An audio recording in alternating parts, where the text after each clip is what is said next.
Hello, my name is Zachary Hedges, and this is my Lab 6, Magnetic Molasses. The purpose of this lab was to observe the amount of time it takes a bar magnet to fall through an aluminum tube and compare it to a predicted model. The fundamental physics principles in this lab were Faraday's law, magnetic field of a dipole, magnetic force, gravitational force, and Newton's second law. Our observed duration of falling was longer than the time predicted by the computational model, where we found an average time of 1.722 seconds, and the computer predicted a time of 1.465 seconds. Newton's second law states that force is equal to mass times acceleration, where the net force is the force of gravity plus the magnetic force in this case. The gravitational force is calculated by multiplying mass by the gravitational constant. The magnetic force is found by calculating the change in flux over the change in time. Faraday's law states that EMF is equal to the negative number of coils times the magnetic force. And then the magnetic field of a dipole comes from this formula, where M is the dipole moment that points from south to north. So for our experimental model, we had a tube of length of 0.28 meters and foil width of 0.006 meters. We found this by subtracting the inner radius of the tube from the outer radius. The magnet had a mass of 0.025 kilograms and a magnetic dipole moment of 4.5 amp meters squared. The system was the bar magnet, and the surroundings were the aluminum foil, earth, and everything else. These were the 5 times of entering and exiting that we found for the magnet, and that's where we found our average time of 1.722 seconds. For a computational model, we first set our universal physical constants. We then created the tube using its length and width.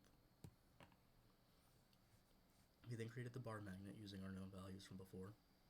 Then we created a function to calculate the magnetic field and magnetic flux as the magnet fell through the tube, so that we could calculate the magnetic force that acted on the magnet that opposed the gravitational force. So in our computational model, a blue and red ring are formed as the magnet falls.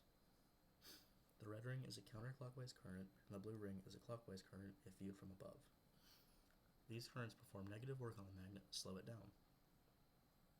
If the magnet was flipped, the system would work the same, but the currents would be in the opposite directions. The velocity versus time graph shows that initially, as the magnet enters the tube, the magnet accelerates with an increasing speed. It then levels off at a constant velocity, meaning that the magnetic and gravitational forces are canceling each other out. The speed increases again once the magnet leaves the tube. Potential sources of error in the experiment are that the magnet could have touched the sides of the tube, causing friction, which would have slowed how quickly it fell. There also may have been timing errors as we tried to pick specific frames to see when the magnet was entering and exiting the tube from our videos. The nearby devices could have contributed external magnetic fields that would have affected how quickly the magnet fell. Then the aluminum foil distribution was also uneven, which could have contributed to differences in how quickly the magnet fell. We also made the assumption that air resistance was negligible. And to answer the conclusion questions, what if the resistivity of the conductor were reduced as close as possible to zero? How would the dynamics of the falling magnet change?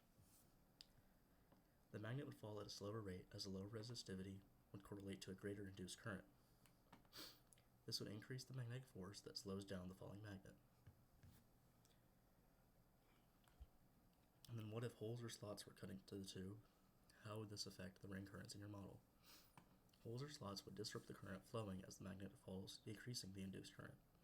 In turn, this would decrease the magnetic force, causing the magnet to fall faster. Thank you.